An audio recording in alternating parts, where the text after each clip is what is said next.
Bonjour et bienvenue dans ce 104e épisode de DevApps, podcast consacré à l'actualité, au développement et l'architecture des technologies.net. Nous sommes aujourd'hui le 15 novembre 2024 et nous enregistrons cet épisode. J'ai toujours rêvé de dire ça. Je suis Adrien Clairbois, je serai seul ce jour pour accueillir deux invités de choix puisque Denis et Christophe m'ont lâchement abandonné. Et donc, sans plus tarder, j'accueille mes deux invités. Bonjour monsieur Poturon. Bonjour monsieur Denis. Bonjour. Ça me fait bizarre de ne pas donner la phrase d'intro pour une fois. Je me demande si ce n'est pas la première fois dans les podcasts, mais c'est très bien. Je pense que c'est la première fois, effectivement. Ouais. Comment ça va, messieurs? Ça va et vous? Qu'est-ce qui vous est arrivé? Vous avez déjà vu le nombre de semaines, de mois qui se sont écoulés depuis le dernier épisode? Il n'y a pas que ça à faire, on a un métier derrière. C'est ça le problème, ouais, c'est ça. Je pense qu'on a un peu trop traîné, les gars. Il va falloir s'y remettre. Et heureusement, Adrien, d'ailleurs, est là. C'est lui qui a relancé le truc en disant, bon, les gars, qu'est-ce qu'on fait? Donc voilà, maintenant, c'est son boulot. Oh, non, ça va être bien. Comment il a refourgué le truc? Ah ouais? Ouais, il passe la patate chaude en live. On n'a même pas eu le temps d'en discuter avant. C'est démerde avec ça. Et donc, messieurs, je vous ai trouvé la semaine passée au DevD, en Belgique, à Mons. Vous aviez discuté d'un petit sujet très brûlant. Et donc, je me suis dit, je vais inviter deux orateurs de choix, qui est Denis et Tos, pour venir nous parler d'un sujet qui est totalement d'actualité, puisque nous sommes aujourd'hui le 15 novembre et nous sommes dans la semaine de la .NET Conf, où Microsoft publie des nouvelles mises à jour de son framework si fantastique que nous avons tous envie de suivre un petit peu tout ce qui se passe. Mais avant d'attaquer votre sujet, messieurs, est-ce que par hasard, vous avez vu des nouveautés autres que ce que vous vouliez parler, évidemment, que vous souhaiteriez échanger avec nous? Bon, pas spécialement. Il y a la prochaine version, on fait une présentation d'ailleurs là-dessus aussi, prochaine version de Fluent UI Blazor, hein, tant qu'on est dans .NET. Et je fais mon auto-promo. Donc, il y a une nouvelle version qui est sortie il y a quelques jours et on va reparler de ça. Et donc, ne sachant pas si les gens vont nous écouter avant ta présentation ou après cette présentation du 15 au soir, je pense, si je ne m'abuse, dis-le-moi, mais que tout est enregistré et sera disponible en streaming à la demande sur YouTube. Oui, il suffit d'aller sur .netconf.net, je pense, et c'est sur YouTube. Je pense que c'est sur Twitch aussi, mais sur YouTube, et il y aura l'enregistrement du live et la diffusion qui sera disponible par après on a encore même ceux de l'année dernière, si vous voulez. Il y avait aussi la première version, la version précédente de Fluent UI Blazor. Ici, c'est les nouveautés, surtout l'architecture. On va parler un petit peu de la prochaine version et de ce qu'on a mis en place au niveau architecture pour augmenter la qualité du code, qui est déjà très bien, mais on peut toujours faire mieux. Donc, on va regarder ensemble comment on peut faire ça. Ouais. C'est en anglais, par contre. C'est pas grave. Je suis certain qu'avec les sous-titres auto-générés... Voilà, il y a les sous-titres. Et puis, de toute façon, avec mon anglais à moi, en général, tous les francophones comprennent. Donc, c'est pas de problème. C'est un point positif. Moi, par contre, j'avais quand même vu quelques petits trucs dans la .NET Conf de cette année. Évidemment, c'est que .NET 9 est sorti en version complète qu'on peut utiliser en release candidate terminé, donc en stable. J'ai vu aussi une session assez intéressante sur tout ce qui est la Microsoft Extension.ai qui a été présentée de main de maître par l'équipe dédiée et qui vient bien à faire des démos assez prenantes par rapport à cette nouvelle chaîne de librairie, bundle de package pour faire de l'AI dans son code. Ce qui est bien, c'est qu'ils mettent à la fin, il y a une belle conclusion sur c'est quoi le Microsoft Extension AI versus le Semantic Kernel. Parce qu'on pourrait clairement s'y perdre. Il y a tellement de packages différents dans l'écosystème Microsoft maintenant pour faire de l'intelligence artificielle qu'ils viennent à bien préciser ça. Par contre, je ne vais pas en teaser un peu plus, je ne vais pas teaser plus, mais c'est vachement intéressant d'aller voir cette session-là. Et alors, la dernière chose, mais ça date au niveau des actualités un peu plus par rapport à la GitHub, à la grosse conférence GitHub et que Microsoft est venu en parler durant la .NET Conf, c'est le nouveau GitHub Copilot Edits qui permet de venir donner des fichiers et de dire voilà, voici ma user story, voici ce que je dois faire, viens à faire tout ce que tu dois faire dans ces fichiers-là. Et ça, c'est vachement pas mal parce que ça permet d'avoir un gain de temps énorme. Et donc, je vous inviterai à aller voir ça. Tout ça, ça a été présenté dans la session Visual Studio. Donc, il y a eu 2 sessions liées à Visual Studio par rapport aux nouveautés dans l'IDE et aussi tout ce qui est intégration avec GitHub Copilot. Il y a pas mal de choses qui ont été dites et donc, je vous invite aussi à aller revoir cette partie-là.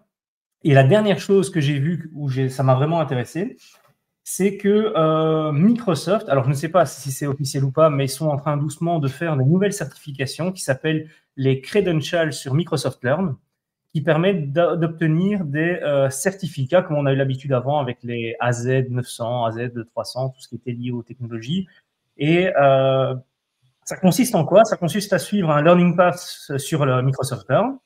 Une fois qu'on a suivi le Learning Path, on peut réaliser un assessment qui dure environ 2 heures, et sur le machine virtuelle de Microsoft, qui permet d'avoir tout le contexte qui est derrière et qui nous permet d'obtenir à la fin un badge, un credential, c'est comme ça qu'ils les appellent, pour permettre de valoriser en tout cas la formation qui a été passée. Et ils ont mis ça en avant avec .NET Aspire. Donc voilà, moi c'est ce que j'ai pris comme note, et j'avais trouvé ça assez intéressant par rapport à notre technologie qu'on a l'habitude d'employer. Ouais.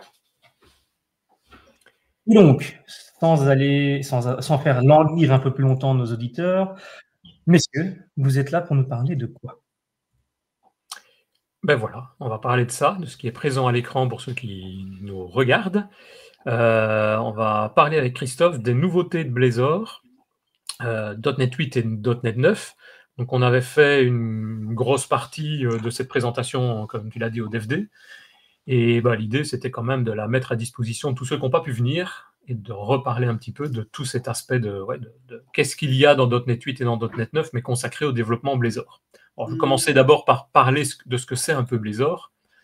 Donc, l'agenda, ça va être un Blazor 101, comme on dit. Donc, Christophe me demandait un petit peu ce que c'était. Donc, le Blazor 101, c'est l'introduction à Blazor. Donc, à quoi ça sert, pourquoi on l'utilise, etc. Il faudra peut-être faire d'ailleurs un podcast plus dédié à tout ce qui est possible de faire, pas uniquement les nouveautés.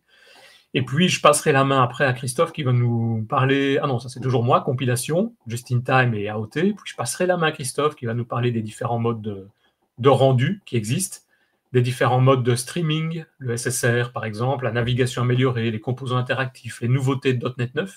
Donc tout ça va être présenté là-dedans. Mais pour ça, ça sera dans quelques secondes, une fois que Christophe aura repris la main là-dessus. Commençons peut-être par qu'est-ce que c'est Blazor? Donc Blazor 101. Alors, Blazor, c'est tout simplement la possibilité d'utiliser, on va dire, une technologie, d'utiliser un framework .NET, donc d'utiliser toute la puissance de .NET et de C# ou de Visual Basic si vous travaillez toujours avec ça, mais je pense que la grosse partie d'entre vous utilise maintenant C# pour développer des applications en .NET. Et donc, c'est pour créer des applications web, en général, ou idéalement, on va dire, sans écrire une ligne de code de JavaScript. Alors, c'est possible d'utiliser du JavaScript, mais on va pouvoir s'en passer complètement et travailler uniquement avec, souvent, de l'HTML, pour l'aspect graphique, évidemment, et du C#. Et donc, pour tout ça, comment ça va fonctionner? On va tout simplement avoir d'un côté ce qu'on appelle un fichier .resor. On va voir tout de suite pourquoi le .resor et pas .html. Donc, dans lequel on va mettre tout le visuel, tout l'HTML, tout le contenu. On va avoir de l'autre côté nos fichiers C#, CS classiques avec tout notre code C# pour le traitement de tout ça. On passe tout ça dans de la compilation, dans un compilateur, donc le classique compilateur .NET, et ça va évidemment nous compiler des bibliothèques, des DLL, avec toutes les bibliothèques traditionnelles, System Core DLL, éventuellement des WebAssembly, mais ça je vais revenir aussi dans quelques secondes là-dessus aussi. Et donc le gros avantage, c'est qu'on a évidemment à notre disposition l'ensemble de toutes les fonctionnalités de .NET et de .NET Core, donc que ce soit pour faire du cryptage, que ce soit pour faire de la gestion mathématique, enfin tout ce que vous voulez, toutes les bibliothèques existantes que vous retrouvez n'importe où sur Internet, vous allez évidemment pouvoir les utiliser dans vos projets Blazor. Alors pourquoi c'est un .resor? Tout simplement parce qu'en termes de contenu, on va mettre de l'HTML, mais on va également mettre également une sorte de code C#, c'est-à-dire en utilisant le petit symbole arrobase. Tout ce qui se trouve à côté de ce arrobase, c'est signalé que c'est du code qui est exécuté par le moteur C# et non pas par le client HTML. Donc par exemple, on a le arrobase value qui va nous mettre la valeur côté de la variable C# à l'intérieur de notre code HTML. On va avoir le arrobase page pour définir que c'est une page qui va être accessible via le /counter. On va avoir le arrobase onClick pour dire que ce n'est pas un clic client, mais que c'est un clic où si je clique dessus, sur ce bouton, je vais exécuter une méthode, increment, qui se trouve sur le serveur, du moins dans le code C# qui se trouve juste en dessous. Et donc c'est exactement ce principe-là. Et le résultat, évidemment, c'est une page HTML avec un bouton. On peut cliquer sur ce bouton et voir le résultat et le bouton s'incrémenter, la valeur s'incrémenter facilement. tout ça en passant par le compilateur, je l'ai déjà dit. Alors, on a différentes versions. Blazor, ça existe déjà depuis pas mal de temps. Les premières versions sont sorties il y a 5 ans maintenant, en 2019. Et on se retrouve maintenant en 2024 avec, Adrien l'a dit, cette semaine, la sortie officielle de la Global Availability, donc de la version officielle de .NET 9. Globalement, chaque année, on a une nouvelle version qui sort de .NET. Toutes les versions paires sont des versions ce qu'on appelle long-term support, donc il y a un support qui souvent va entre 2 ans, 2 ans et demi par exemple, et on a également des versions intermédiaires tous les ans, des versions impaires, donc cette année c'est une version .NET 9, donc impaire, donc elle aura un temps de support plus court, qui souvent est 1 an, jusqu'à la version suivante, par exemple .NET 10 l'année prochaine, qui aura un support plus long. C'est simplement pour avoir les pages de sécurité et tout ce fonctionnement-là, mais évidemment la version, elle marche très bien entre-temps aussi. J'ai parlé, oui, Blazor, il existe souvent qu'on en parle 2 versions. Il y a d'autres manières, on va voir aussi avec Christophe l'aspect de rendu, comment ça fonctionne. Mais souvent, il existe 2 versions. Une version, ce qu'on appellera plutôt serveur, ce qui est à droite, et une version cliente ou WebAssembly. Alors, la différence principale entre les deux, c'est la version serveur, j'ai envie de dire, c'est le plus simple, c'est ce qu'on a l'habitude d'utiliser. Si vous faites du PHP, de la SPNet, toutes les versions qui ont besoin d'un serveur pour faire le rendu, tout simplement, c'est le serveur qui va générer le contenu de la page HTML et l'envoyer du côté du client, donc qui va lui pouvoir afficher l'HTML reçu par le serveur. La seule petite particularité qu'on peut retrouver ici avec Blazor et qui est très très intéressante, c'est que cette communication, elle peut se faire de différentes manières. Une des manières souvent utilisées, c'est d'utiliser ce qu'on appelle signalaire, c'est-à-dire d'utiliser des WebSockets pour communiquer entre le client et le serveur. De telle sorte que, par exemple, sur mon exemple précédent, quand j'ai un bouton, si je clique sur le bouton, j'envoie une commande au serveur pour dire « on-click », on a cliqué sur ce bouton. Le serveur va manipuler tout son code pour obtenir un résultat. Par exemple, la valeur de l'incrément aura bougé, aura augmenté de 1. Et je vais renvoyer cette valeur sur le client, mais pas sans devoir envoyer toute la page, mais simplement en envoyant juste le petit détail, le petit transfert, le petit paramètre, on va dire, qui aura changé entre les deux. Donc juste la valeur. Et donc ça permet de transférer uniquement le nécessaire et pas la page complète. Il faut évidemment que le serveur connaisse l'ensemble des valeurs déjà existantes au niveau de la mémoire et qui sont présentes sur le client, bien entendu. En parallèle à ça, vous avez le mode WebAssembly. Ce mode WebAssembly, c'est un mode où tout le code C# va se retrouver côté client. Et ça, c'est la grosse différence, c'est qu'on peut donc travailler en offline, on n'a plus besoin d'avoir le serveur pour pouvoir continuer à discuter. Tout le code C# est côté client. Donc le WebAssembly, il va contenir l'ensemble du code C#. On va donc pouvoir travailler complètement en offline. Et il fonctionne grâce à ce framework WebAssembly qui est vraiment un standard. Ça va être la grande différence par rapport à ce qui existe au préalable. C'est en gros, moi j'ai plutôt tendance à dire pour les plus vieux d'entre nous qui nous écoutent, le WebAssembly, l'idée, l'objectif, c'est un petit peu de faire ce que Flash ou Silverlight faisaient à l'époque, c'est-à-dire d'avoir la possibilité d'augmenter les manières de travailler, les manières de rendu côté client en utilisant un langage de haut niveau. La seule grosse différence, bien entendu, dans ce cadre-ci, c'est qu'on va se retrouver avec un mode qui est standardisé W3C. Donc ce n'est pas Microsoft, ce n'est pas Adobe qui a imposé en quelque sorte un format propriétaire, c'est ici standardisé par un organisme qui est là pour... Et donc on va se retrouver, on va le voir après, on va se retrouver avec un WebAssembly accessible dans tous les navigateurs modernes supportent maintenant le WebAssembly, que ce soit mobile ou desktop. Alors peut-être une petite démo pour expliquer un petit peu ce que c'est. D'abord en mode serveur, qu'est-ce que je vais faire ? En mode serveur, je vais d'abord créer une nouvelle application, .NET New Blazor Server. Ça va me générer le code de base qui me permet d'avoir un Blazor Server. Je peux faire tout simplement un .NET Run, ça me compile cette application et ça me donne un petit serveur web accessible. Si je vais voir ce qui se passe dans le DevTool, en termes de transfert de données, je vais voir que quand je rafraîchis ma page, j'ai tout le contenu de la page HTML qui transite. Si je passe sur la page counter, j'ai tout le contenu qui va également passer. Et tout s'échange via ce fameux WebSocket. Chaque fois que je clique sur ce bouton, j'ai une nouvelle requête WebSocket qui est envoyée et qui ne contient que quelques caractères, juste les zones modifiées entre le moment où j'ai cliqué à gauche sur le bouton et le serveur qui doit générer la nouvelle valeur. Donc ça va être assez simple de travailler de cette manière-là. En mode, par contre, WebAssembly, si je refais exactement la même chose, un .NET New, non pas Blazor Server, mais dans ce cas-ci Blazor WASM, Blazor WebAssembly, je crée le même type de projet d'exemple avec exactement le même visuel, vous allez voir. Je peux forcément le démarrer de la même manière, .NET Run, ça me génère le même petit serveur web. J'ai la même page, le même résultat, donc visuellement c'est le même. Par contre, si je vais voir côté DevTools, qu'est-ce qui était changé, la première fois, on va voir, j'ai énormément de fichiers qui sont envoyés sur le client. C'est toutes les bibliothèques, toutes les DLL, qui ont été renommées en .wasm, mais qui ont pour avantage d'être stockés dans une cache, et donc ils ne seront téléchargés qu'une seule fois. La première fois, on va récupérer le contenu de la page. La fois d'après, même si je rafraîchis et que je vide la cache, vous voyez qu'on a très peu de données, que quelques petits fichiers HTML et JavaScript qui sont transférés, mais c'est tout. L'avantage, c'est que je peux passer en offline. Et si je suis en offline, je peux cliquer sur mon bouton, j'ai plus d'échange avec le serveur, puisque le serveur est complètement inutile dans ce cas-ci. Je n'ai que le client qui continue à fonctionner et à incrémenter ma valeur en utilisant l'exécution du code C# uniquement par l'intermédiaire du WebAssembly, uniquement à l'intérieur de ce client. Donc ça permet de fonctionner de manière beaucoup plus simple. WASM, le WebAssembly, c'est un langage vraiment de type assembleur, un peu comme si on a ça sur un ordinateur.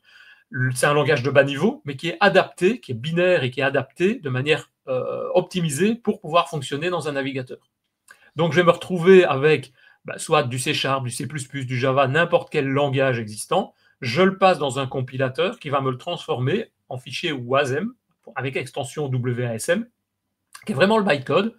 Ce bytecode, il est téléchargé dans le navigateur, c'est tous les fichiers qu'on a vus tout à l'heure téléchargés sur le client.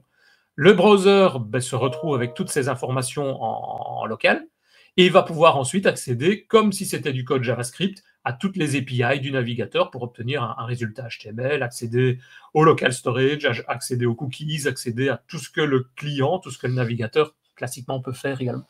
C'est exactement la même chose. Il n'y a pas de différence en termes d'exécution entre du code JavaScript et du code WebAssembly.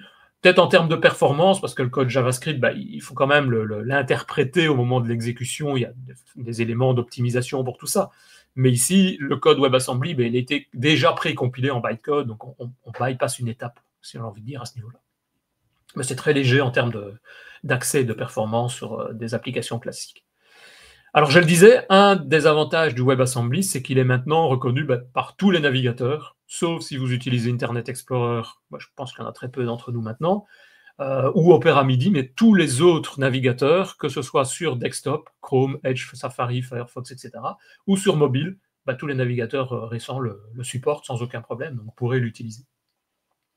Le petit désavantage, on l'a vu, c'est qu'il y a besoin de télécharger, du moins la première fois, de télécharger en gros tout le framework. Alors, il y aura des phases d'optimisation pour tout ça. On va le voir, on va pouvoir après, on va pouvoir limiter, on va dire, toute une série d'options. Mais l'avantage principal du WebAssembly, c'est d'abord qu'il est en single page application, donc en utilisation uniquement locale. On utilise toutes les ressources du client. On a un support hors ligne pour des sites statiques, par exemple, vraiment comme des applications, on va dire, Angular ou React, c'est un peu le même principe. On peut avoir la version serveur qui a d'autres avantages. Téléchargement beaucoup plus léger, du moins au premier rappel. Architecture parfois simplifiée.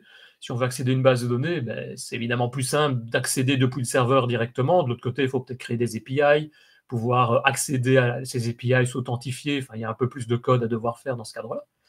Et le code ne quitte pas le serveur. Donc, si vous avez besoin de mettre des données un peu sensibles, forcément, en mode serveur, c'est parfois un peu plus simple.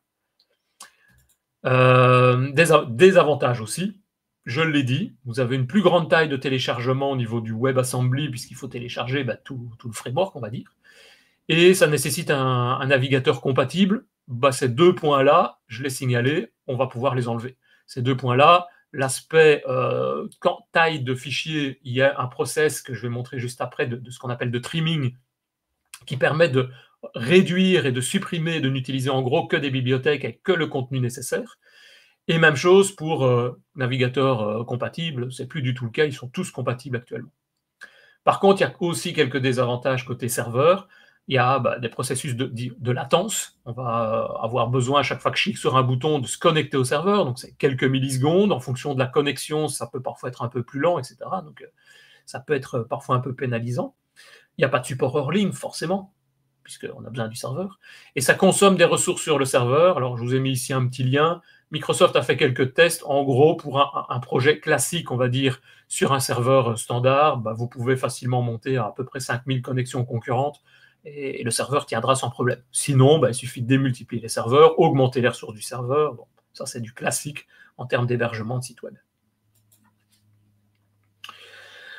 Alors, en termes de compilation, il existe deux modes de compilation, le just-in-time, le JIT, et le AOT, qui existent au niveau, là, vraiment optimisé pour le WebAssembly.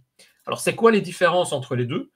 D'abord, le just-in-time, c'est un processus de compilation qui va compiler, traduire le code et adapter, on va dire, à l'exécution, enfin à la compilation, c'est-à-dire qu'il va avoir un temps de compilation très rapide, un temps de chargement qui va être également adapté, par contre, des performances qui seront plus lentes. En gros, le just-in-time, c'est comme si vous compiliez votre bibliothèque en code intermédiaire .NET, mais cette bibliothèque .NET de votre projet a besoin de toutes les autres bibliothèques .NET pour pouvoir fonctionner. Donc, si vous avez besoin de system.io pour accéder à un fichier, si vous avez besoin d'accéder à un cookies, vous avez besoin de faire un rendu de page HTML, tous ces éléments-là, ça va prendre du temps pour aller charger la bibliothèque, récupérer le code, le réutiliser dans votre projet. Donc, il y a des processus de réflexion, d'analyse de code, etc. En AOT, par contre, on va compiler le code vraiment en langage machine, donc en langage WebAssembly, en WASM directement. Donc, il y a un temps de compilation qui va être beaucoup plus lent, mais par contre, il y aura un temps en termes d'exécution de performance qui va être beaucoup plus rapide. On va avoir une application qui est vraiment optimisée pour le format WebAssembly. Par contre, on ne va plus pouvoir utiliser ce partage de bibliothèque et cette gestion partagée de DLL, et on va donc avoir du coup des applications et des tailles d'applications beaucoup plus grandes en termes de poids de fichiers transférés. Mais ce poids et cette taille, je vous l'ai dit, on va pouvoir se limiter avec un processus de ce qu'on appelle de trimming, donc il va enlever tout ce qui n'est pas utilisé à l'intérieur de vos composants de vos bibliothèques. Par exemple, vous avez des bibliothèques de type non utilisé, parce qu'en .NET, il y a plein de bibliothèques qui sont mises en disposition, mais vous n'utilisez pas tout. Automatiquement, le processus de compilation va enlever toutes ces bibliothèques non utilisées. Donc, vous allez vous retrouver qu'uniquement avec celles avec lesquelles vous travaillez réellement. Autre avantage, c'est que vous pouvez également lui dire que toutes les méthodes, les propriétés dans des bibliothèques existantes qui ne sont pas utilisées non plus, elles vont disparaître du résultat et de la DLL finale. Donc, en clair, lors de la phase de compilation, il va recompiler même les bibliothèques système.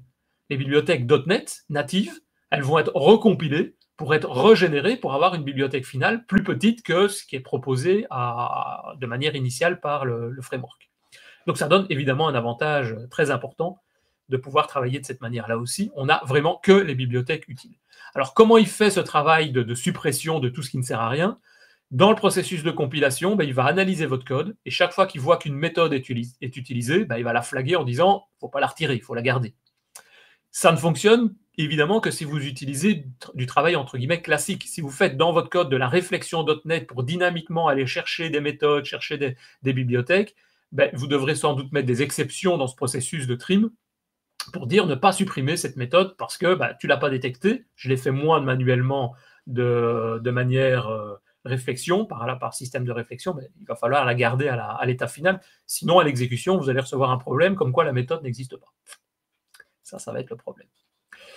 Donc, en termes de comparaison, on va se retrouver avec un temps en AOT, un temps d'exécution qui va être beaucoup plus performant, mais un temps en termes de publication de code et de chargement de bibliothèque qui va être plus important aussi. Donc, ça peut être un peu désavantageux à ce niveau-là. En termes de just-in-time, on va avoir un temps d'exécution qui va être un peu plus lent, mais par contre des bibliothèques à charger et à publier beaucoup plus rapides. Alors par défaut, .NET va, en termes de compilation de code, en mode debug, utiliser le mode JIT, just-in-time, et en mode AOT, il va utiliser ce mode de compilation, d'optimisation de code. Donc simplement en mettant ce paramètre run AOT compilation dans votre code. Ici, je l'ai configuré via une variable. Si je fais un petit test, ben on voit que en première fois, si je fais une compilation just-in-time non compressée, j'ai globalement 7,8 mégas de premier transfert de données. Si je refais le même test, mais une deuxième fois, donc je recharge le même site, ben là, je me retrouve avec à peu près 1,3 mégas de données, puisqu'il a mis des informations en cache. Si maintenant je recompile mon code, mais en lui disant, ben maintenant tu vas utiliser un processus de compression qui est un des performants et utilisé par défaut en Blazor, qui est le Brotli, compression Brotli. La première fois, ben, il récupère les mêmes fichiers 7,8 mégas mais compressés. Donc je transfère à peu près 2,9 mégas de données sur les 7,8 vraiment de ressources utilisées. Et si je refais le même process la deuxième fois, je vais me retrouver avec 7,8 mégas de transfert de données, puisqu'il a encore une fois mis toute une série de données en mémoire. Si maintenant, plus intéressant, je fais une compilation en AOT, là, vous voyez qu'il y a beaucoup plus de données, 18 mégas de données à devoir récupérer la première fois, puisqu'il récupère toutes les DLL. Et évidemment, il y a une grosse partie qui sont mis en cache, de telle sorte que la fois suivante, je me retrouve avec globalement la même chose que du JIT, 1,3 mégas, uniquement les fichiers JS et les fichiers HTML. Si j'utilise la compression, je vais me retrouver ici avec à peu près 5 mégas de premier transfert, et on va le voir après, une compression de données de 0,8 mégas. Donc, ce que j'ai souvent tendance à dire, c'est que le WebAssembly par rapport au mode serveur, ça a un énorme avantage si vous êtes par exemple sur des intranets dans votre entreprise. Soit vous faites de la compression, mais même à la limite, la première fois, vous êtes sur un réseau local à 100 mégas ou un réseau gigabit, télécharger 20 mégas une fois au moment du chargement de la première application, c'est souvent pas très très important. Ça demande quelques secondes, on met un petit curseur d'attente et le problème est réglé. Pour des utilisateurs sur Internet, s'ils doivent attendre 5 à 15 secondes, par exemple, pour télécharger le site, évidemment, eux, ils vont être moins regardants à ça et ils vont partir directement. Mais en intranet, des WebAssembly, il n'y a a priori aucun problème et vous avez tous les avantages d'utiliser les ressources du client. Il n'y a plus besoin d'avoir un serveur, juste pour accéder à des données externes, des API ou des choses comme ça pour s'y retrouver plus facilement. Voilà, ça j'ai à peu près parlé sur tout ce qui était Blazor et l'introduction de Blazor sur ça. Je vais maintenant passer la main à Christophe qui va se charger de nous présenter les nouveautés, enfin d'abord le rendering et des nouveautés dans le rendering. Donc comment on peut faire ce fameux rendu de nos pages HTML. En plus que du WebAssembly et du serveur, je pense que ça va fonctionner dans les deux modes. Exact, Christophe? Normalement, ouais, ça marche bien. En fait, la transition, elle est pas mal parce qu'effectivement, WebAssembly, le particulier, il ne va pas accepter. Et c'est là qu'en fait, on peut se demander, mais le particulier, il a quoi? Est-ce qu'il va utiliser des applications? En fait, le particulier, lui, ça va être surtout des sites grand public, mon ami. Ouais. Et des sites grand public, tu ne vas pas utiliser de WebAssembly ou de serveur, en fait. Tu vas éviter. D'où une nouvelle technologie qui nous arrive depuis .NET 8. Alors, c'est le rendering. Alors, bon, je vais aller très vite là-dessus, on en a parlé. On a vu tout ce qui tournait avec Blazor Server. On sait que ça va communiquer avec Signalaire et puis les WebSockets. Et puis, on va pouvoir interagir en direct avec l'utilisateur et recevoir toutes ces actions. Donc, ça, c'est super facile. Pour la WebAssembly, on l'a vu, on complique quelque part et on balance tout dans le navigateur, dans la partie WebAssembly de votre browser. Et puis là, tu te démerdes, l'application se démerde toute seule, elle est autonome. Il y a une troisième maintenant, depuis .NET 8, il y a un troisième modèle qui existe, qui va être appelé le Static Server Rendering. Alors en fait, d'une certaine manière, c'est le truc le plus connu depuis le début d'Internet finalement. Pourquoi? Parce que on va faire le rendu sur le serveur et le serveur il va envoyer en fait du HTML. Donc il reçoit des requêtes HTTP de l'internaute et lui répond en HTML. Voilà, c'est comme ça qu'il va communiquer. Donc c'est ce qu'on connaissait, tu disais PHP, mais en fait PHP c'est comme ça que ça marchait, c'est que ton serveur il compile tout, il fait les vues et il balance. Bon, donc en fait il n'y a rien de nouveau, comme je disais, c'est le plus traditionnel. Alors effectivement, avec ce système de rendu, on réduit la charge du serveur. Oui, en effet, il n'y a plus de WebSocket par chaque utilisateur, il n'y a pas le chargement des WebAssembly, etc. Alors, par contre, on va l'utiliser pour des sites de présentation, des blogs, bref, tout ce qui va être grand public. Et puis l'utilisation, ça sera un site normal, des liens traditionnels, des formulaires, etc. Alors, le problème de faire ça, c'est qu'on, nous, blazoriens, ça se dit pas, déposer. En fait, c'est que on n'aura plus d'interactivité. Et donc ça va un peu peiner.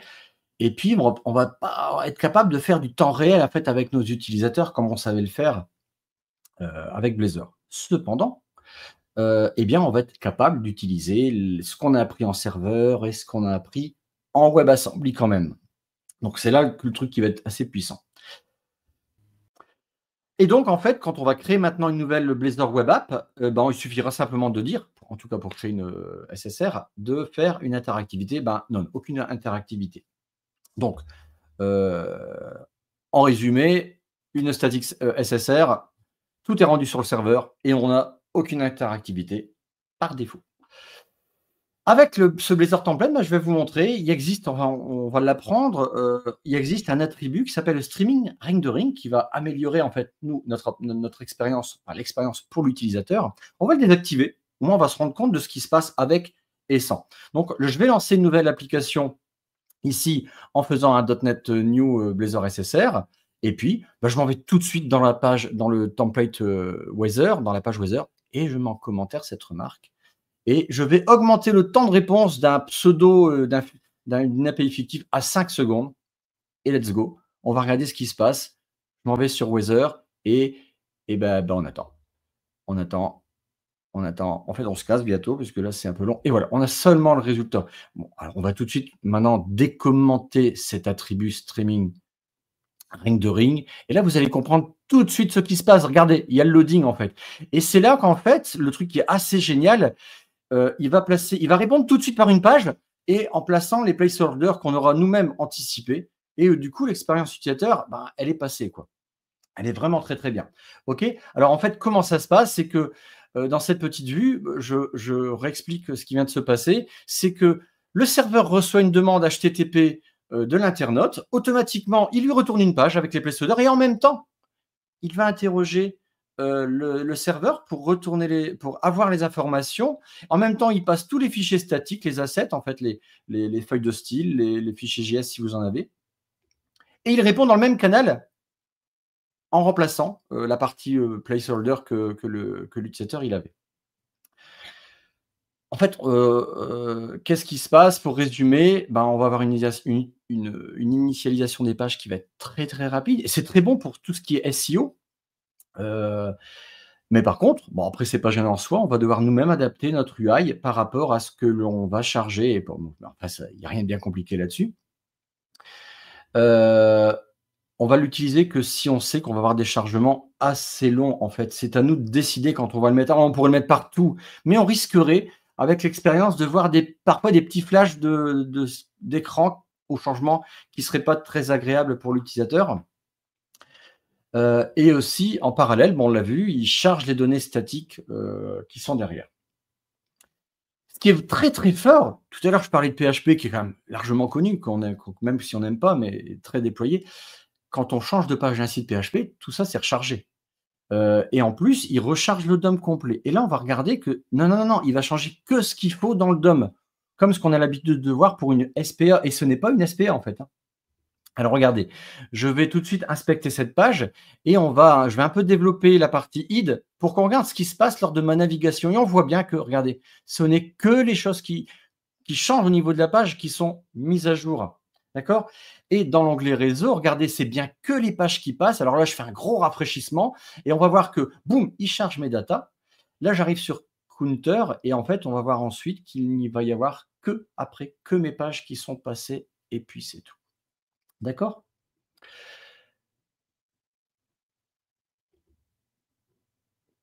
Dans le SSR, on parle de navigation améliorée. Eh bien, on va regarder ce qui se passe. Je vais ajouter un champ de recherche sur le code. Vous connaissez tous, vous avez certainement tous fait du Blazor en 2024 maintenant. Si dans le menu de gauche du template, on a ce menu violet, je vais aller mettre un petit formulaire, un petit champ de recherche, et puis on va naviguer. On va regarder ce qui se passe finalement. Donc là, je vais simplement utiliser un petit snippet parce que je suis trop fainéant d'écrire 4 lignes. J'ai mis un input texte. Et puis, regardez, on va aller, voilà, je vais maintenant taper le mot Blazor, par exemple, et puis je vais changer de page. Mais qu'est-ce qui se passe? Et en fait, là, c'est vraiment, c'est un peu nul, quoi. Pourquoi je changerais? En fait, ce qu'il faut comprendre, c'est que votre serveur, il va avoir en mémoire cette page Counter et la page Home avec un champ de recherche. Mais le champ de recherche, il est vide Pour chaque page, il est vide. Donc, en fait, quand on leur demande de passer sur Home, bah, il enlève la page. Alors, en fait, on pourrait, logiciellement parlant, mémoriser ça. C'est-à-dire qu'on pourrait dire, bah, tiens, je vais stocker ça, dès que je change de page, je le remets.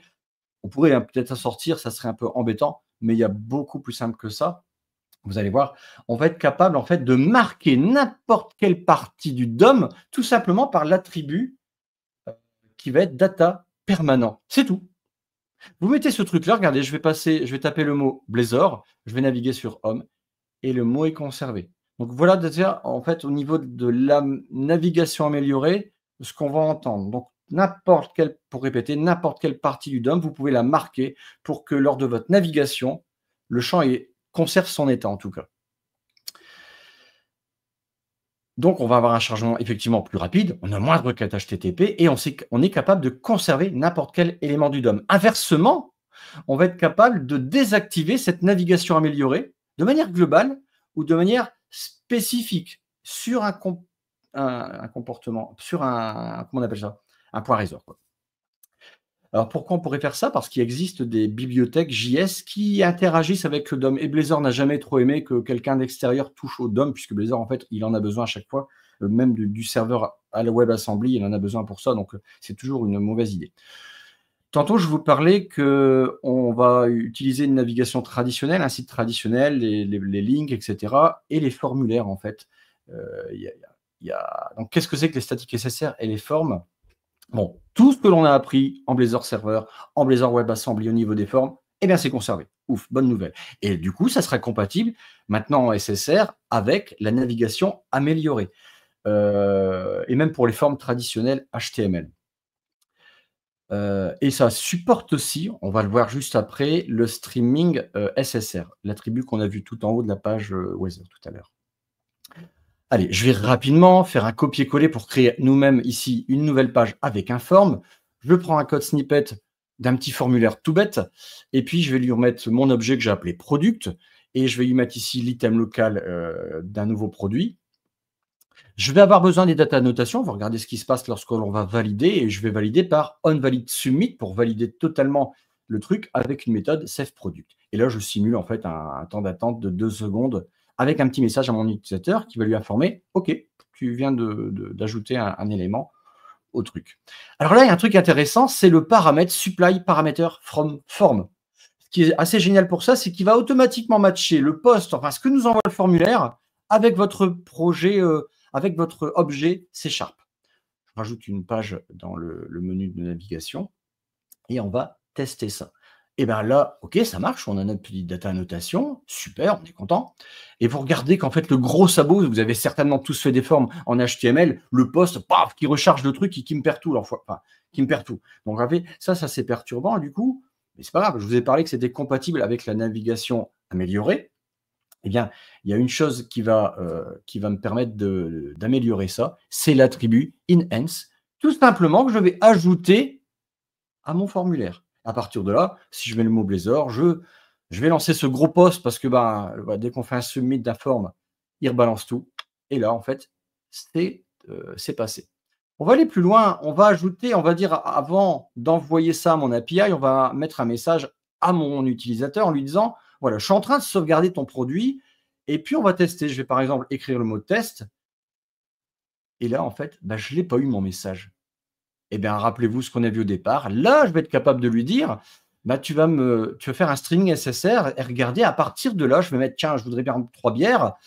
Et là, boum, je suis en train de sauvegarder. J'ai sauvegardé ton message. Donc ça, c'est de la navigation améliorée. Il rend au plus vite, en fait, le premier formulaire, le formulaire, de manière à ce que l'expérience utilisateur, elle soit géniale au niveau d'une application SSR. Vous l'avez peut-être remarqué, vicieux comme vous êtes, j'ai rajouté à mon formulaire FormEdit, j'avais mis un nom, FormEdit. En fait, on va être obligé, en tout cas pour les SSR, de donner un nom à nos formulaires parce que rien ne nous dit que vous n'allez pas avoir plusieurs formulaires dans votre page. Donc ça, c'est obligatoire. Sinon, vous aurez ce beau message qui est en dessous, the post request, etc.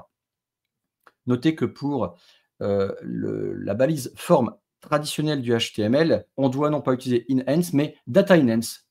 Pourquoi? Pourquoi pas? Voilà. En fait, je vous ai parlé de composants interactifs. Je vous ai dit que ce n'était pas possible par défaut, sauf si on utilisait nos compétences Blazor, Server et ou WebAssembly. Alors pour ça, on va indiquer aux composants qui fonctionnent dans le mode que l'on souhaite. Et bien sûr, ça fonctionnera avec la navigation améliorée et puis les formulaires. Alors en fait, tout à l'heure, on l'a vu, je fais aller mon petit template. Et puis là, je vais le réutiliser en tant que composant, le counter. Je ne vous l'ai jamais fait aller, le counter. Je ne suis pas bête, parce qu'en fait, il ne marche pas. On peut cliquer dessus, ça ne fonctionne pas. Non, je ne lui ai jamais appris que ce composant-là devait fonctionner. On est en SSR, je réponds du HTML brut. Alors pour que ça fonctionne avec un petit counter qui sera en serveur, je vais devoir apprendre à mon application, lui dire, écoute, toi, tu dois avoir les compétences de savoir, de comprendre ce que c'est un composant serveur. Donc, je lui ajoute au niveau des services la connaissance, la compétence serveur. Et puis après, je lui dis, tu dois aussi être capable de faire du rendu. Donc, voilà ce que je viens de faire au niveau du programme CS. Et maintenant, il me suffit d'aller dire à mon composant, alors je peux le faire d'une manière globale. Tout en haut, je peux lui dire, toi, cette page-là, ce composant-là, tu as une interactivité serveur, donc tu vas fonctionner. Ou alors, je peux lui dire ponctuellement, je vais utiliser du coup un attribut de rendu serveur. Donc, je fais ce que c'est comme vous voulez, venez comme vous êtes. Et du coup, là, je vais dire non, c'est que mon composant que j'utilise dans ma page home qui va être interactif en mode serveur en tout cas. Regardez, je relance la petite application et évidemment, quand je vais cliquer sur le bouton, c'est sûr, je les teste avant, ça fonctionne. Formidable. Et du coup, par contre, la page counter de base, elle ne fonctionne pas.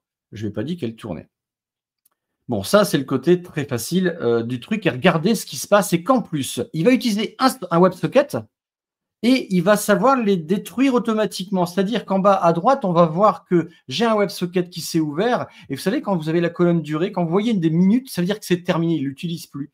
Et tout en bas, si vous jetez un coup d'œil, je l'entoure, vous allez voir que le WebSocket, en fait, boum, il va passer en attente, boum, il passe à 10 secondes. En fait, il n'est plus utilisé, je suis parti, et du coup, il a libéré ce socket tout seul. D'accord? Donc, le socket, il faut être ponctuellement utilisé. Ils ne sont pas il n'y a pas un fil constant comme on serait en web server. Bon, maintenant, le truc qui est hyper cool, je trouve, c'est l'automode. Alors, l'automode, c'est un truc qui est un peu dingue, parce que ça peut être complexe, mais tout a été automatisé, simplifié en tout cas pour nous l'utilisateur. Comment ça marche? Qu'est-ce que c'est que ce truc?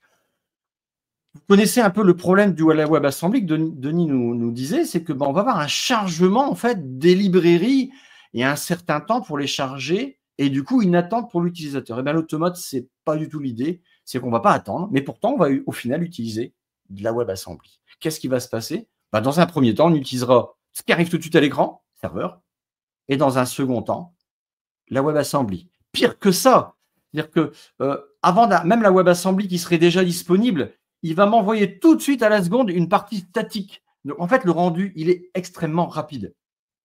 Comment ça fonctionne? En gros, vous aurez ici, si je suis devant mon petit écran, j'utilise mon composant en fait qui est violet clair là, le temps qu'en arrière-plan, et j'utilise mon composant et en arrière-plan, en fait, il va me charger toutes mes DLL possibles. Je peux quitter, je vais aller sur Weather, je reviens sur ma page de mon composant counter par exemple. Et là, à ce moment-là, quand je reviendrai dessus, il ne va plus me proposer en fait la partie serveur, mais la partie WebAssembly. Ce qui fait qu'en fait, techniquement, je vais consommer les ressources de l'écran de mon utilisateur, les ressources de la machine de mon utilisateur et plus les ressources de mon serveur. Et ça, c'est un côté génial parce qu'en gros, vous n'avez rien à faire. Enfin, rien à faire, juste à créer un projet secondaire, un projet qu'on va appeler un projet client. Comme ça, ça sera très clair. Donc, l'avantage, effectivement, dans un premier temps, j'utilise ma partie serveur et la prochaine fois que je reviens sur ce composant-là ou cette page-là, j'utilise la partie WebAssembly. Et ça sera automatique et ça sera à vous de décider si vous me passez en mode automode. Attention toutefois, vous devez penser, quand vous développez votre composant ou votre page, vous devez penser, elle sera en WebAssembly. Ce qui fait que si vous avez des interactions avec la mémoire du serveur, avec quelque chose du serveur, eh bien, niet, ça ne fonctionnera pas. Et lors de vos tests, vous devrez toujours penser à tester 2 fois parce que la première fois, vous êtes en serveur. Et si vous n'avez pas fait gaffe que, tiens, je vais aller lire une image qui se trouve dans mon application, dans mon serveur, vous arrivez au WebAssembly, votre image, vous devez passer par le HTTP client pour aller la lire. Et vous n'êtes plus en direct. Il faut penser à tout ça, en fait. Il y a une petite brique à mettre dans sa tête pour comprendre un peu ce truc-là. Et après, ça marche très, très bien. Le principe, il est simple. Je vous ai mis ici une petite animation. J'ai mon application SSR qui est là. Je lui rajoute un projet client. qui est un projet WebAssembly, dans lequel je vais déposer mes composants qui seront en automode, qui seront donc au final en WebAssembly. Je référence bien évidemment mon projet client dans mon projet serveur. Et ensuite, je vais simplement dire, toi, tu vas fonctionner en automode. Basta. Voilà. Bon, en basta, en gros, parce que dans le programme.cs, vous allez aussi déclarer que vous voulez avoir la compétence WebAssembly. Comme tout à l'heure, je parlais de... Attendez, il y a ma mère qui m'appelle. C'est vrai en plus. Et donc, voilà. Bon, what news en .NET 9 des trucs qui sont bien. Je viens de vous parler du SSR. Donc, ça va être des pages qui sont statiques et on s'en fiche. Eh bien, ça, c'est si vous avez actuellement, vous avez forcément tous une application serveur, puisque ça fait quand même 5 ans que ça existe, qui tourne en Blazor Server en mode global, puisque c'est ce qu'il y avait au départ.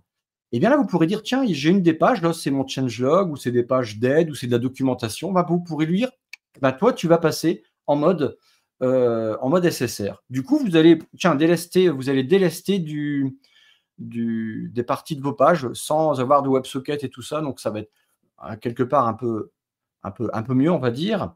Cependant, alors ça paraît waouh, c'est super. Bon, il y a une petite chose à rajouter. En fait, au niveau de l'app.resor, on va devoir ajouter un HTTP contexte. Au départ, vous savez, quand on va lui dire bah non, en fait, ton programme-là, il n'est pas full serveur.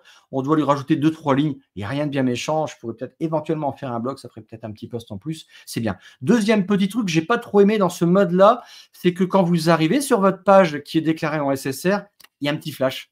Bah oui, en fait, il recharge en fait la page. En fait, il reçoit une nouvelle page HTTP. C'est comme si vous quittiez en fait une SPA. Bon, c'est peanuts, mais bon, l'œil averti le voit. Des nouveautés qui sont arrivées en .NET 9 pour ce qui était SSR, et ce qui est génial, c'est ce truc-là, le rendering info. Ça, c'est vraiment pas mal quand on va développer, pour toi le développeur, c'est que tu vas pouvoir dire, attends, dis-moi dans quel mode tu es. Est-ce que là, actuellement, tu es en mode serveur En fait, on va avoir le rendering name. Il va dire, là, je suis en statique. Là, je suis en serveur. Là, je suis en WebAssembly. Là, je suis en WebView, pour ceux qui font le MAUI. Deuxième truc qui est super bien, en fait, au départ, ça paraît pas. J'en discutais tout à l'heure avec Denis, c'est le rendering is interactive. En fait, ce truc-là, il est vraiment bien. Pourquoi ? Parce que quand on fait du rendering, quand on fait du SSR, on a 2 rendus pour tous les composants qui seront interactifs. Ouais, on a un premier rendu qui est hyper rapide, qui est friendly SEO. Et du coup, bah, vous passez 2 fois dans On Initialize. Et ça, c'est très gênant, en fait. Au départ, vous perdez la tête si vous n'avez pas suivi ce truc-là. C'est que, mince, mes données sont chargées 2 fois. C'est très con, parce qu'imaginons que vous chargez beaucoup de données, c'est ennuyeux quand même. Et en fait, vous pourrez lui dire, attends, t'es en rendu là. Si t'es pas en rendu, ça veut dire que t'es en statique. Tu ne me charges pas les données. Après, il existe une autre méthode si on a besoin de lire qu'une fois mes données au départ, dans le premier rendu, et après qu'elles soient liées. En fait, on va avoir un truc qui s'appelle Persistent State, je ne sais plus quoi. Denis, aide-moi si tu m'entends. Persistent State, j'ai oublié le nom. C'est. Je regarde, tu me l'as dit tout à l'heure. Je l'ai dit, mais Persistent State, quelque chose. En gros, je vous explique pendant qu'on recherche le nom. Vous allez pouvoir dire au pré-rendu, écoute, tu vas stocker les données et dès que j'arrive à mon second rendu, tu me les renvoies. Pourquoi ? Parce que, imaginons que vous me dites la première fois que je récupère une variable random. Donc, à mon premier rendu, il me dit, tiens, 42. Deuxième rendu, random, il va vous dire 32. Et le 42, il est totalement oublié. Eh bien, le 42, je pourrais le stocker et le récupérer quand le deuxième rendu est fait. Bah oui, n'oublie pas qu'on est totalement détaché, quand on est en SSR. Votre page, elle part, en fait, et elle n'est plus liée, en fait. Donc là, il y a des petits trucs à faire. C'est assez bien foutu. Ça pourrait être tout un débat là-dessus sur le SSR. Je pourrais en faire un podcast complet, si vous voulez. L'application de reconnexion au niveau serveur, oh la vache, c'est amélioré, mais ça, c'était le truc génial. Franchement, il faut avouer que c'était un peu pas terrible quand vous perdiez la connexion, votre utilisateur, il s'en va de l'onglet, il revient 5 minutes après. Et du coup, parfois, vous aviez en fait des pertes de connexion. Il fallait refaire un système vous-même. Le système en place, c'est pas terrible. Et là, il est trop génial. En fait, il utilise un algorithme très connu pour ceux qui faisaient des réseaux, c'est l'exponentiel back-off. En français, back-off, croirait de la bouffe alsacienne. C'est le recul exponentiel. Ça fait pas terrible en français, mais c'est un algorithme qui existe pour toutes les connexions Wi-Fi. En gros, vous venez de perdre, vous réagissez plus trop avec votre application, et bien Blazor, il va dire, oh, tu vas revenir. Puis au fur et à mesure que vous ne revenez pas, il ralentit en fait la recherche de votre présence, en fait. Et ça marche très bien. Et quand vous revenez, c'est automatique, pas besoin de bouton. Ah, je suis revenu, tout ça. On peut le personnaliser si on veut. En dessous, il y a le petit exemple pour le personnaliser. Deuxième truc qui est génial, la cerise sur le gâteau, c'est ce truc-là, Denis. Tu as vu la belle animation? C'est d'avoir en fait cette petite interface qui est automatique, même si vous mettez à jour simplement .NET. Hein, c'est beau. Hein, c'est beau. Monsieur avait fait la reproche que je n'avais pas mis de GIF animé. En fait, c'est très beau. Ça vous fait penser à moi, Cortana, du coup. Et en fait, c'est automatique parce qu'ils injectent le code de style inside, non pas par un fichier séparé. Du coup, ça veut dire que vous pouvez reprendre la main. Et rien que ça, moi, je passe à .NET 9, rien que pour ça. Juste pour avoir un joli... Ah oui, Adrien, on a envie de passer en .NET 9 sur une Azure Static Web App. Et du coup... Non, mais c'est vrai qu'on a eu quelques soucis. J'ai voulu passer ma première petite app merdique avec 3-4 pages et puis non, en fait, c'est pas passé. Bref. Rien de grave à ça. Non, rien de grave, mais j'ai vraiment hâte aussi. En fait, il y a plein de petits trucs qu'il faut passer à .NET 9. C'est vraiment bien. Après, pour ceux qui ne peuvent pas parce qu'ils attendent les grosses releases au .NET 10, tant pis pour eux. Mais c'est pas grave, d'autres trucs arriveront. Un truc qui est très connu en C#, c'est ça, c'est l'injection de dépendance via le constructeur. On ne le faisait pas, on ne pouvait pas le faire. Maintenant, on peut le faire. On le connaissait avec l'arrobase inject dans le point Razor, l'attribut inject. Et ça, c'est bien parce que tous ceux qui vont dire ouais, mais dans notre code behind, on a trop de code. Faut passer par des services extérieurs, il faut faire des injections de dépendance comme ça. Allez, dernier truc qui est trop bien. Vous avez tous eu forcément des problèmes de cache avec vos fichiers statiques. Et bien, .NET 9 est là à votre secours. En gros, on a tous connu le truc, je vais mettre un V1 devant un V2 devant notre fichier statique parce qu'on a des problèmes de cache. Donc, le cache busting, c'était ça, c'était de mettre un petit H en plus dans nos fichiers. T'as ton son qui est en train de partir en cacahuète. J'ai fini de toute façon. Et là, en fait, on va remplacer l'app use static file qui existe toujours, qui est toujours compatible, par le map static asset, qui lui, entre autres, ce que tu disais, Denis, tout à l'heure, au niveau de la compression. Lui, en plus, il va intégrer la compression Bobal, je ne sais plus quoi, de Google, là. Brotli, en fait, il va mettre pareil en release, il va passer par Brotli, en normal, il change de truc. Donc ça va gérer ça encore mieux, donc ça va encore plus compressionner notre data. Tu me disais, Denis, on parlait de jusqu'à 80% parfois. Un truc comme ça. C'est bien possible. Brotli, c'est un des mieux. Déjà, il est intégré parce qu'il est, je pense, open source, mais il est surtout très performant aussi. Ouais, tout à fait. Ouais. Et intégré dans les navigateurs. Donc, c'est aussi une décompression que les navigateurs modernes supportent, donc Chrome, Edge, etc. Ils n'ont même pas besoin de passer par des bibliothèques externes. Pouf. Merci Google. Et le truc très simple, c'est que maintenant, on va simplement mettre ça, @asset entre crochets, votre fichier statique, et basta. À quoi ça va ressembler? Ça va ressembler à ça, tout simplement. Notez que ce n'est pas parce que vous allez changer de build, vous revenez demain, le numéro sera toujours le même en fait. C'est vraiment si vous le modifiez, le petit H, il change.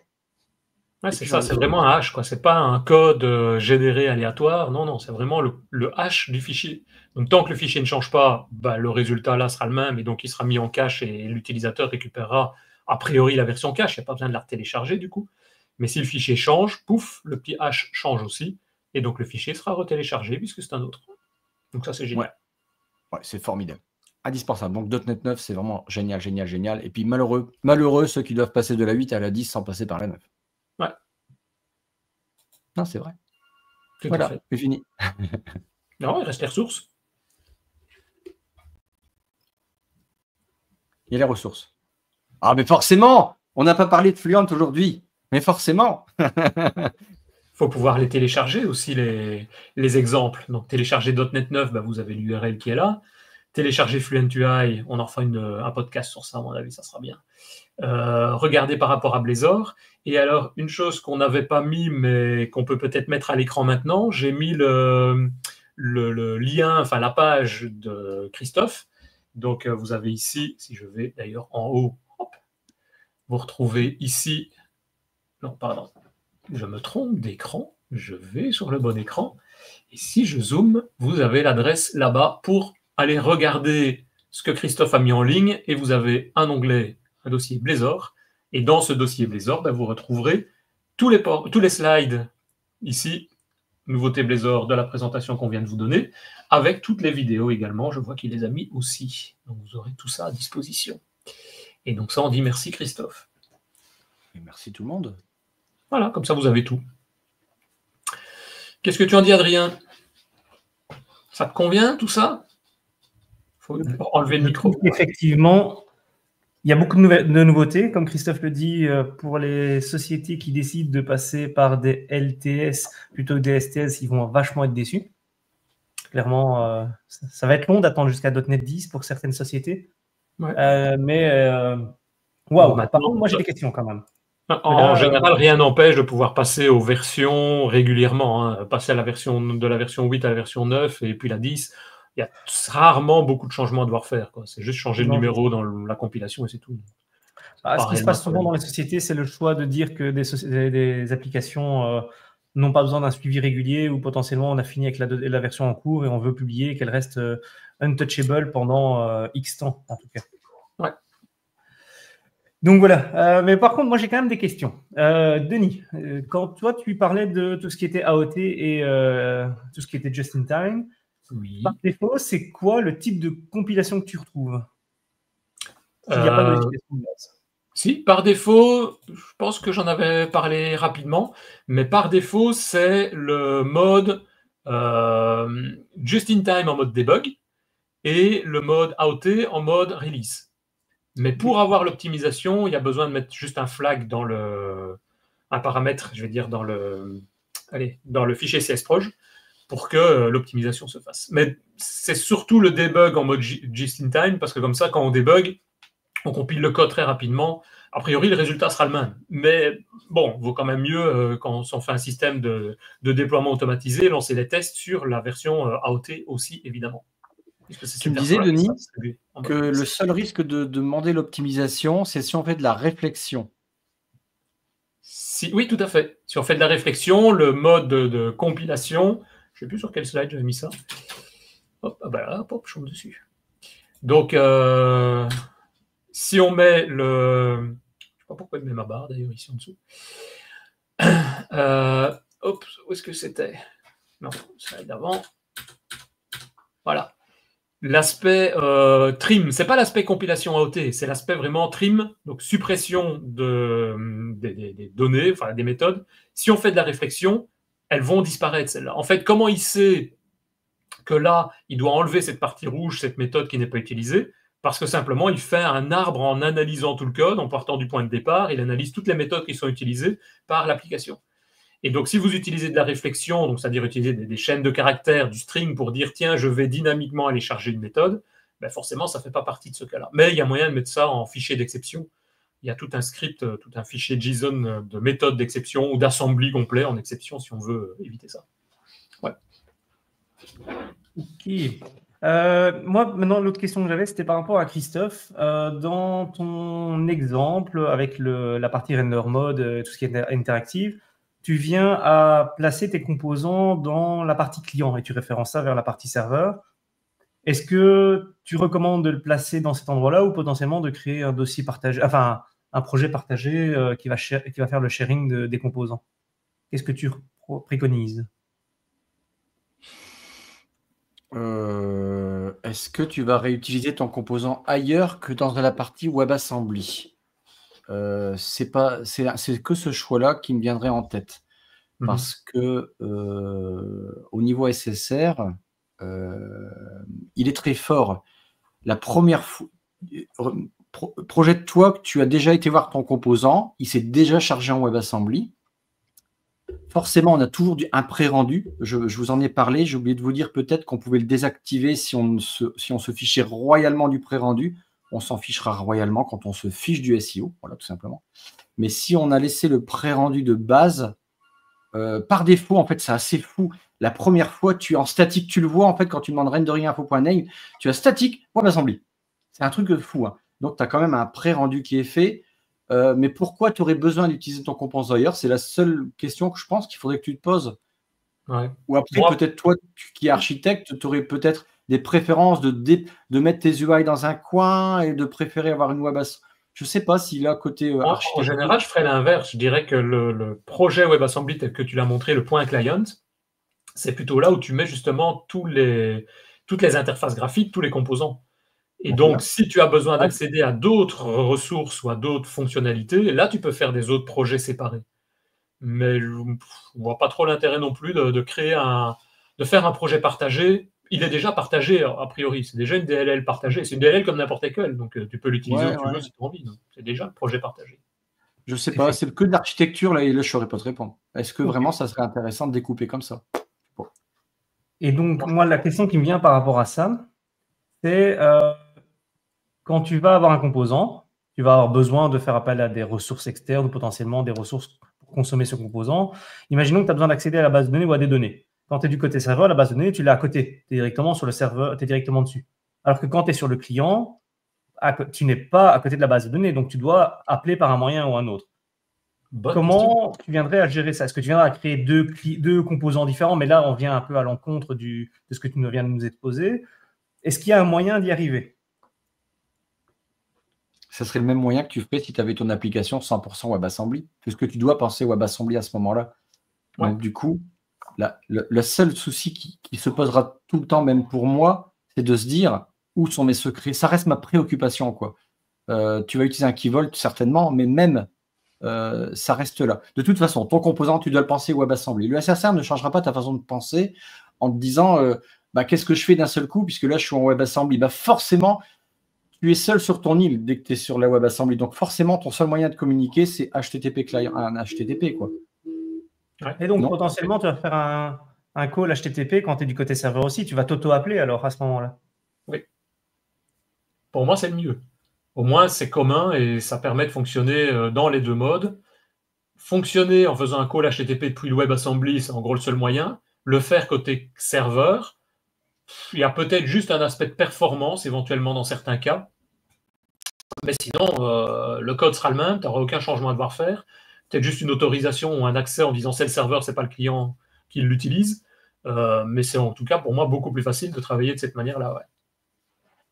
C'est plus simple. Et imaginons qu'on veut, d'un point de vue performance, y parvenir, de dire voilà, j'ai besoin du côté client qui fasse l'HTTP parce que clairement on n'a pas l'HTTP, mais du côté serveur, en soi, j'utilise une abstraction qui va directement dedans. Est-ce que c'est faisable facilement?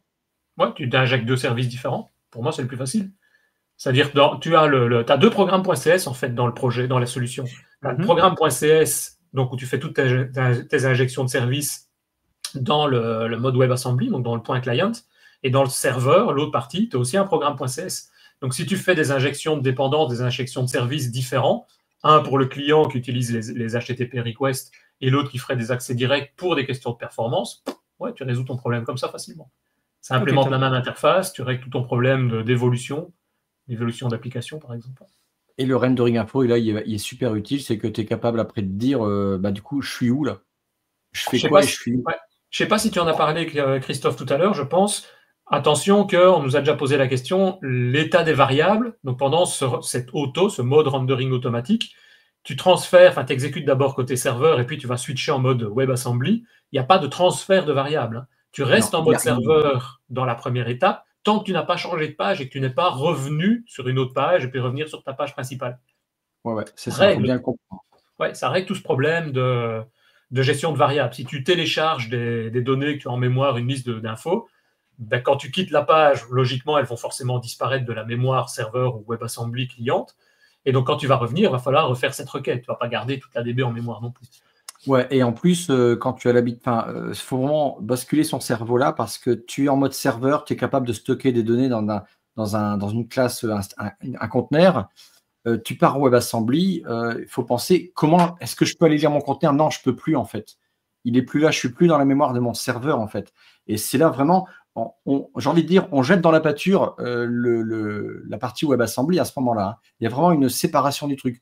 D'où le persistent content bidule, la state là, qui permet de dire, attends, je vais te faire la liaison, mais c'est juste non, CTRL Z. Le persistent permet de te faire la liaison entre les deux rendus. Pardon. Pour récupérer tes variables, quand tu es en WebAssembly, à part le local storage et le session storage, où tu peux avoir une sorte de zone tampon, et encore, c'est des trucs qui doivent pas être des variables qui ne sont pas dangereuses en tout cas, puisque tout est stocké, tu devras forcément passer par ta base de données, quoi, Ça pour marche. stocker des secrets. Ok, merci en tout cas de vos réponses. Juste une dernière question, parce que vous avez quand même navigué largement sur toutes les nouveautés Blazor, .NET 8 et .NET 9. Est-ce que dans .NET 9, il y a d'autres choses notables qui seraient intéressantes de savoir, selon vous? Des petites bricoles, on a parlé des principales. La petite bricole, je dirais, c'est l'attribut range au niveau des edit forms, input range qui vient. Il manquait le petit slide, tu sais, le petit slide horizontal, ils l'ont mis. La data grid qui a été largement améliorée. Si vous connaissez la virtualisation avec Quick Grid. la Quick Grid, pardon, je dis data grid, pardon. Lapsus. Si vous connaissez la virtualisation avec Blazor, eh bien, ils ont rajouté en fait l'overscan sur les Quick Grid qui implémente ça. Donc c'est bien. Quick Grid, elle est vraiment bien en fait, hein, mais je n'ai jamais vraiment utilisé. Je veux dire, dans mes projets en prod, c'est un truc parce que j'avais une autre grille et puis après du flanc, quoi, je suis passé sur autre chose et j'ai pas changé le code, mais elle est vraiment bien, quoi. Je la trouvais lourde au départ, mais finalement, elle est pas mal.